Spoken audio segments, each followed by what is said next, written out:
It's a great honor, privilege and pleasure that you are doing it for Lakshminarayana Global Music Festival. Of course, sir. And it's really, I can't thank you enough. The very first film itself, you became the most famous music director instantly. After the first film in Tamil, then in Hindi, Roja.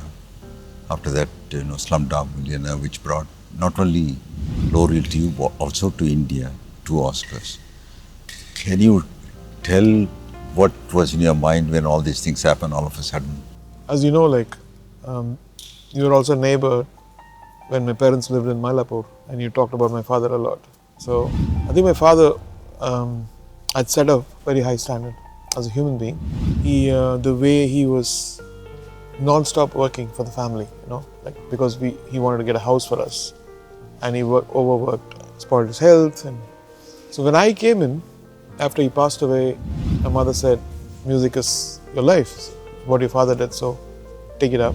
For me, the first 12 years of my life was, the whole childhood had gone, age of 12 to 22. So there was a kind of rebelliousness, like I don't want to work like my dad, who worked, day and night, and he lost his health and he passed away.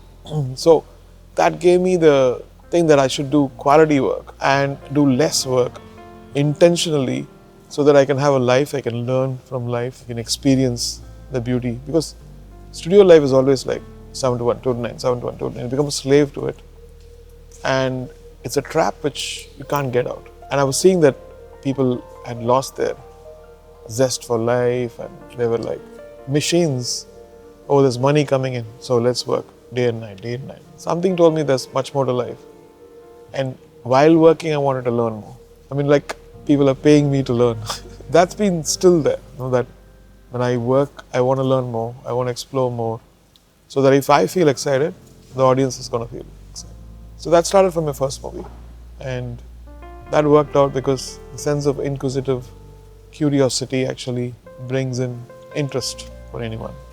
So the music has curiosity, it asks questions, it answers questions, takes you, and we're trying to find another realm for them to, it's not just notes, it's creating a mood, a feel, creating something which they can be transported from the mundaneness of life. We all live in mundaneness, but I think music, when you go into it, we don't see the time stretches.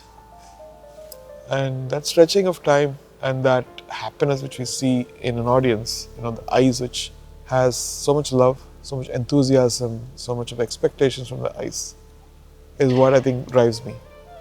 So from the first movie to now. Fantastic. But when you change the whole style of composition in the movie, which completely changed the whole thing, all of a sudden, they used to record with a lot of people in the studio, and live takes, and 100 musicians, 50 musicians. But you brought much more access to the public, but using almost like a minimalistic approach, but beautiful arrangements. How did that thought came to you? By the time I came in, the equipments which are very expensive, Magnetic was 23 tracks. So we used to record Telugu movies, and maximum they would have 8 tracks for Tamil recording of Telugu or anything. I had a 16 track because I came through jingles. I got interested in jingles, and I was setting up a jingle studio which had 16 tracks. And I said, I have 16 tracks. That's a luxury, so I can do so many things which normal composers that time could not. They didn't think about it. They thought, no, we won't get the depth. We needed these big machines. All the big machines become smaller. So I was lucky. I was in the transitional period of technological change, which helped me a lot. Gave me a lot of time to experiment, a lot of time to fail, so that nobody knew my failure. They only know my success. The failures were within the box, within the studio. Oh, this is ungood. We come back again and we try again. We come back again, we try again. So that freedom is what I got from having a home studio. You're not being judged, 70 people are not watching you, the orchestra are not watching you. Oh, the director didn't like what he did. The producer didn't like what he did. He rejected it. So there's no gossip. There's no need for any validation from people who are watching spontaneously. But there was time, incubation, and within the studio, there was peace, there was freedom, and that freedom actually brought in. I said, why can't we do this? Why can't we do it in stereo? Why can't we do a mix for movies and one for the CD. It doesn't have to be that I have the time, and of course, we all need to get money, but beyond money, I think there was a passion. There was something which drove me. It was like, when the West can do it, why can't we do it? When we listen to their music, why can't they listen to our music? This was the question I was constantly asking, why? And then why became better production, better quality, better distribution, better transfer, better mastering, and that still drives me. Sometimes, I see that our movies go till the Oscar, they don't get it. The wrong movies are being sent for Oscar. And he's just like, don't. And we have to be in another person's shoes to see this side. I have to be in a Westerner's shoe to see what is happening here. I have to be in my shoes to see what they're doing. So there's geopolitics, there's racism, there's so many different things, but you've done that before. You played with some of the most amazing orchestras and musicians, and you all did it before, all of us. So you were asking me the question. But the reaching the masses from the first movie, and also with totally changing the whole thing, because whenever anybody starts, they will try to do what is already, proven success, so they won't take the challenges to do different things. I think strangely, there was a denial, not the denial, I think it was like boredom. Like, I don't want to do this stuff, which everybody is doing. Even if I do one, I want to be happy with it, and then I'll quit. I want to do something which is amazing. So, getting Maniratnamji as a mentor and a first director, because I told him my wishes. I told him this is my foundation, this is my constitution foundation, which I want great lyrics, I want great production, I want my music to reach all over the world. I don't want this to be in the box. I want the best poetry. I want to produce it in a way where I feel like I should buy the music and listen to myself. If I see it on a shelf, I should buy it. Well, I did it for other people. That's not the right. So he helped me in getting Mr. Vairamuthu. He helped me when I was frustrated, when people started confusing me. Oh, what are you doing? This music people want to listen to. You need to put, the same old sound. And suddenly I would call him and say, this is what they're saying. I said, just don't ignore all that stuff. This is fantastic. He just gave that encouragement. And my mother, of course, family was my sisters and mom. And I was the only male member at the time. And they were like amazing support, like a fort. And that was enough, I think. And then there was friends like Rajiv Menon, Tirlok, and so Bharat Bala. So I was working with them actually made me find a whole new world, the younger world, the modern world, with advertising and, there's another life here. Other than the studios, reading cotton, Kodambakam, where you're working like a slave, 7 to 1 to 9, 7 to 1 to 9. There's nothing else. Yeah, that changed the whole perspective. Who was your, you have like any guru you studied from music or you self-taught? Oh my God, so many gurus. Like guru in the sense, if I need to know if I know a little bit of Bhairavi, it's because of your composition which we played today. So don't leave me as when I realized, Bhairavi, you can play like this, you can change the key, but not changing the notes of a raga. And I kind of took that note by note, slowed down the tape and took all that stuff. I think one composition changes your perspective about a raga. And that composition of yours with your whole band changed me for Bhairavi, Sindhu Bhairavi. And of course I had my Jacob John, Krishnamurti Sahab, Moses, and Nityananda Master who taught me how to hear a note and transcribe it. And of course, we are all ekalavas of so many, the geniuses of classical composers. It's Carnatic or Hindustani.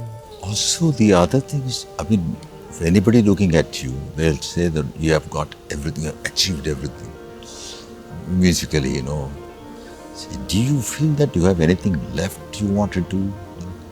Which achievement is a perspective, it's very subjective. I feel like pulling our people, whether the musicians, we all have to pull each other up constantly. It's very easy for us to go settle up abroad, have a nice life, earn in dollars, but then somewhere you're still not, it's like oil and water. If I want to see the faces of our people. I want to enjoy my music. I want to take their criticism and I want to learn from them. I want to also teach them. So sometimes it's fun to do that. And whether it's my daughters, whether my son, I think we all feel the same. My wife, my sisters, we all feel that we are so attached to this, the language, Tamil language, Tamil Nadu, India. And also seeing the possibilities of expanding what we could do. There are so many art centers. You played on some of the best, Sydney Opera House and Carnegie Hall and Disney Hall, and where is that in India?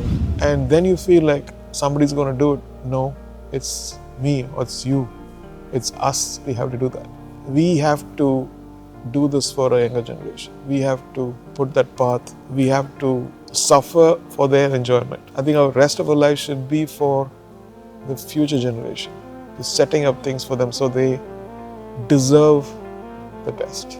And whatever we've learned, I'm pulling you also because I need your support too. To set up something amazing in Chennai first. Where we can have a world-class concert hall, world-class, opera house, world-class London West End or Broadway kind of thing, so that we can put our own culture.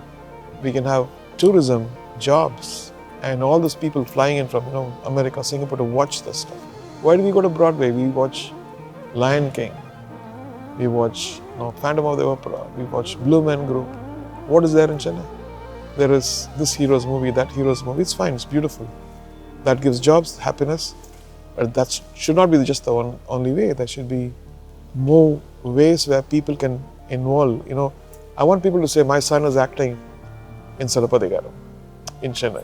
My daughter is acting as Sita in Ramayana. I want to hear that. And in a way where the whole world will be like, because we have amazing talent, because came Conservatory 12 years back and the Sunshine Orchestra, and whenever I sit there the year end and listen to those kids, I feel like, oh my God, they're transporting me to Broadway, they're transporting me to London West End, and they're transporting me to Banaras, Hindustani. So I said, what are they going to do after this? Go back to movie singing or go to find collectively something which is fantastic?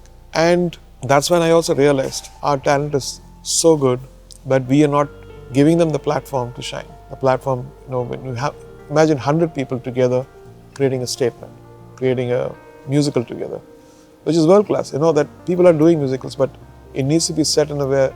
I want people to take a flight from London and France and America to see, because culture is the most important thing. And we have such a rich culture, and if we present that in our own way, because whatever little I've learned from, working with Andrew Lloyd Webber in London West End, or working in Toronto stage, or working in Broadway, or working in Hollywood, I want to bring that back, and I want to bring all my friends back who can create the leaders, like in set design and direction and stage. And so that's a whole job giving machine, tourism machine, pride machine, a cultural pride. So I feel like that's one of my missions. This is fantastic.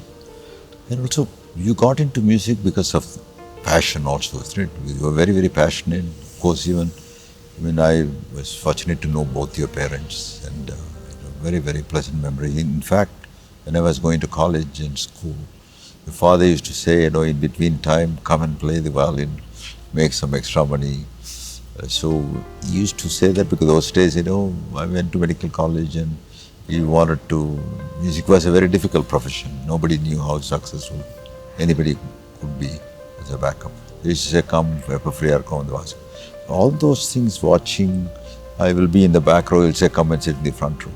So all those memories, and then later on knowing your mother, and how that kind of support and love would have also enriched your life. But would you say that you went to music because of they suggested, or because you also wanted to? Whenever it comes easy, you don't even respect it. And I wanted to become, as I've told in many interviews, I was very interested in electronics, fascinated by creating, equalizers. And I used to get the kits, and I had a friend called Ganesh Raja, and I used to go hang out with him. We would just solder things, and I was excited. And I took the course in highest school, electronics, like vocational. But my mom, after 3 months, one day she came in and said, this is it, no more studies for you. You do what your father did. She was so definitive about it. I was heartbroken. I felt like, those days, like if you don't study, people don't study. All that thing was. Then once I went in and started playing, I forgot all that. Oh, how old you were at that time? I think it was 84 when this happened. There was a composer called Ramesh Naidu ji from Telugu. He had a synthesizer, so he wanted me to play that. So the in charge was saying to my mother, she's going to get a job every day because this is one of the busiest music tech at that time. Then from there I went to Mr. Raja, then from there Rajkoti, and then I played for T. Rajendra ji. And yeah, Malayalam first. Malayalam, then Telugu. Malayalam was like my father's friend, M.K. Arjun ji, ATO, my friend. And after that, this jump to Telugu. And then Kannada, I was become a arranger for Mr. Vijayana. So I used to go to Bangalore and do Dwarkesh movies as an arranger for him. You also played and arranged? Yeah, played and arranged. Because programming was, I think I bought the first sampler, first microcomposer, first vocoder. And so it was like, there'll be a queue to see, oh, who's this little kid who's got all this stuff with TV. It's fantastic. And also your interest has been so wide range. You have formed this beautiful studio, Frada Studio in Dubai, and also supporting the orchestra. How did that happen? Shekhar Kapoor called me once. I was actually with my kids in Baku and he said, hey AR, there's something exciting, come to Dubai. So while going back, I went to Dubai and met Excellency Reem Al Hashmi. And she said, AR, can you create an orchestra, a female orchestra in the Middle East? I was like, wow. I was like, even the statement of asking was groundbreaking. I said, yeah, sure. And I was like, what am I getting into? And we'll be able to pull it off. So what is the quality of the orchestra? We didn't know anything, but we thought we'll find our sound, we'll find. So people came before forming the orchestra, I want to book your orchestra. Like we don't even form the orchestra. We don't even know who they are. And once they come in is when we decide what the orchestra is.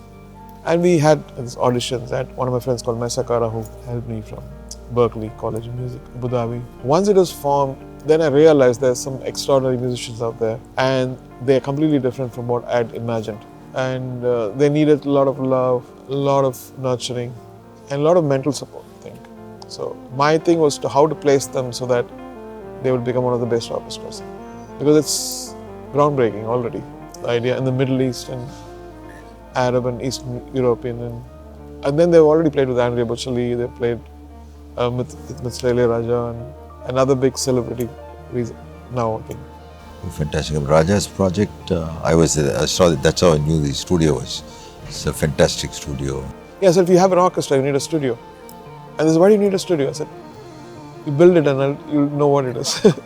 Any future, any advice for anybody who wants to become musicians or who have to take up music for youngsters?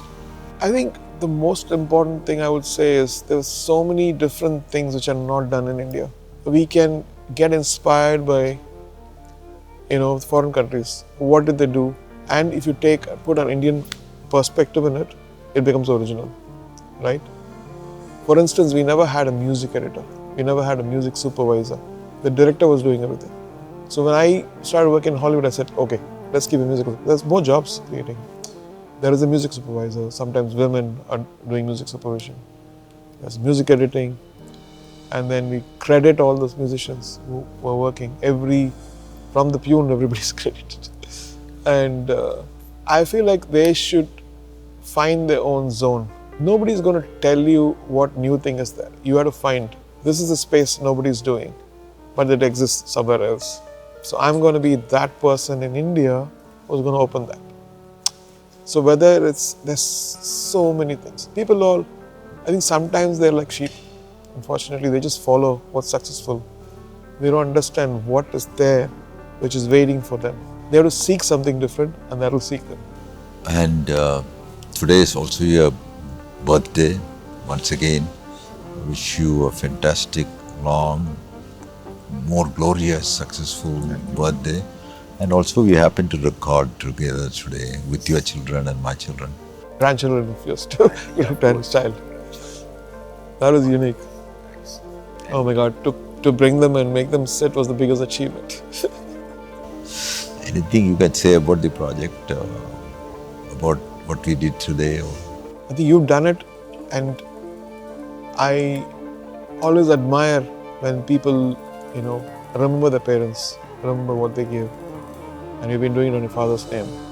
Also know your two brothers, Vaidi and Shankarji. And the whole family is talented. And that comes from your parents. And you're honoring them.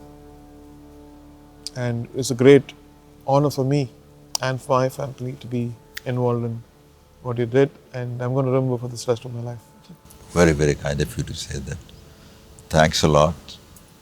God bless. Thank you.